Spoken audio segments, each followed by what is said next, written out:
चलिए आज बात करते हैं बंगाल की एक ऐसी अनोखी लोक कथा की जिसमें एक भूत है जिसे किसी खजाने या बदले की नहीं बल्कि एक खास तरह की मिठाई यानी पिठा की तलब थी।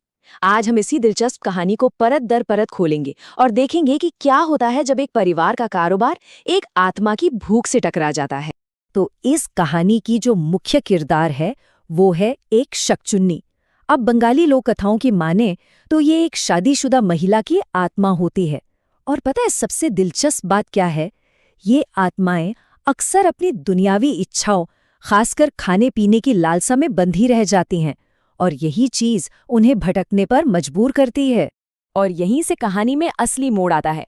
जरा सोचिए, क्या हो जब किसी की रोजी रोटी ही एक ऐसी चीज हो जिसे एक अतृप्त आत्मा किसी भी कीमत पर पाना चाहती हो। असल में यही सवाल इस पूरी कहानी की जान है। तो पहला भाग है एक भूत की जबरदस्त तलब। एक तरफ है एक भूखी आत्मा की लालसा और दूसरी तरफ एक परिवार का स्वादिष्ट कारोबार। देखते हैं कि इन दो बिल्कुल अलग दुनियाओं का टकराव कैसा होता है। देखिए, हमारी ये जो शकचुन्नी है वो कोई आम बुरी आत्मा नहीं है। उसकी भी अपनी एक कहानी है। उसे अपने पुराने ठिकाने से भगा दिया गया है, तो अब वो अकेली है, भूखी है और बस एक नया घर और अपनी भूख मिटाने का कोई जरिया ढूंढ रही है। और यही मजबूरी उसे इस परिवार तक खींच लाती है। और वो चीज जिसके लिए भूत इतना बेचैन है वो है पिठा। ये सिर्फ एक पारंपरिक मिठाई नहीं है, बल्कि उस परिवार के लिए तो उनकी रोजी रोटी है। मतलब इसका कल्चरल और इकोनॉमिक दोनों ही महत्व है। शकचुन्नी का ये जो जुनून है वो उसके इन शब्दों में साफ साफ झलकता है। जैसे ही उसे उन स्वादिष्ट पिठों की महक आती है ना, उसे पाने की उसकी इच्छा बेकाबू हो जाती है। अब ये सिर्फ भूख नहीं रही, ये एक जुनून बन चुका है। अब आता है कहानी का दूसरा भाग। लड़का बन जाता है एक जरिया। ये लालसा अब एक बहुत ही खतरनाक मोड़ लेती है जब शकचुन्नी को अपनी भूख मिटाने के लिए एक इंसानी शरीर मिल जाता है। अब ये अलौकिक खतरा सीधे परिवार के अंदर ही पहुंच चुका है। तो सब कुछ एक रहस्य से शुरू होता है। परिवार बहुत परेशान है। उनके बनाए हुए पिठे एकदम रहस्यमयी तरीके से गायब हो रहे हैं। उन्हें कुछ समझ नहीं आ रहा कि आखिर ये कौन कर रहा है। और इसी के साथ घर में तनाव और सस्पेंस बढ़ने लगता है।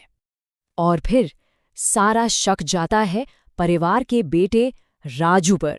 जो लड़का पहले पिठे को हाथ तक नहीं लगाता था, वो अचानक से उन्हीं के लिए तरसने लगता है।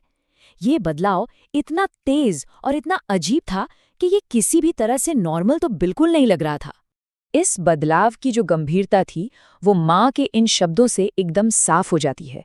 एक बच्चा जो कभी पिठा चखता भी नहीं था, अब एक ही बार में पूरा का पूरा बर्तन अकेले खा जाता है। ये एक माँ के लिए किसी सदमे से कम नहीं था। और ये तो सिर्फ शुरुआत थी। राजू का जो बर्ताव था वो लगातार बिगड़ता ही जा रहा था। वो पिठे के लिए स्कूल तक छोड़ने लगा और हद तो तब हो गई जब वो ग्राहकों की प्लेट से भी पिठे चुराकर खाने लगा। ये बात अब साफ हो चुकी थी कि ये सिर्फ किसी बच्चे की जिद नहीं, बल्कि कोई अनजाना जुनून था जो उससे ये सब करवा रहा था। तो कहानी का तीसरा भाग, पिठा चोर का पर्दाफाश। ठीक जब परिवार पूरी तरह से हताश हो चुका था, तब कहानी में एंट्री होती है चाचा सुजन की। वो हालात को देखते ही तुरंत भांप जाते हैं कि यहाँ कुछ ऐसा हो रहा है जो इस दुनिया का नहीं है। अब ये सुजन चाचा कोई मामूली इंसान नहीं थे। उन्हें हाल ही में अपने गांव में ऐसी ही एक शकचुन्नी की समस्या से निपटने का तजुर्बा था और यही ज्ञान उन्हें इस अजीब पहेली को सुलझाने के लिए सबसे सही इंसान बनाता है। तो चाचा ने ना एक बड़ी ही जबरदस्त तरकीब निकाली। उन्होंने एक पिट्ठा खाने की प्रतियोगिता रखने का सुझाव दिया। ऊपर से देखने में तो ये एक फैमिली फन जैसा लग रहा था, लेकिन असल में ये सच को सामने लाने के लिए बिछाया गया एक जाल था। और जानते हैं इस मुकाबले का नतीजा क्या निकला? नतीजा सच में हैरान करने वाला था। चाचा कुछ ही पीठे खाकर हार मान लेते हैं, लेकिन राजू वो इतनी तादाद में पीठे खा जाता है जो किसी भी इंसान के लिए मुमकिन नहीं है। उसकी जीत परिवार के लिए खुशी नहीं, बल्कि एक भयानक सच की पुष्टि थी। और बस इसी के साथ चाचा ने परिवार के सबसे बड़े डर पर मोहर लगा दी। उन्होंने साफ साफ कह दिया कि जो उनके सामने है वो उनका राजू हो ही नहीं सकता। ये कहानी का सबसे बड़ा टर्निंग पॉइंट था। तो अब आता है चौथा भाग, लोक कथा का इलाज। अब जब सच सामने आ ही गया है तो सवाल ये उठता है कि इस भूत को भगाया कैसे जाए। कहानी का ये हिस्सा हमें उस पारंपरिक लोक उपचार के बारे में बताता है जो ऐसी अलौकिक समस्याओं को सुलझाने के लिए इस्तेमाल होता था। ये जो प्रक्रिया थी, इसके 3 मुख्य स्टेप्स थे। सबसे पहले सूखी मिर्च जलाई जाती है, जिसका तीखा धुआं आत्मा को बहुत परेशान करता है।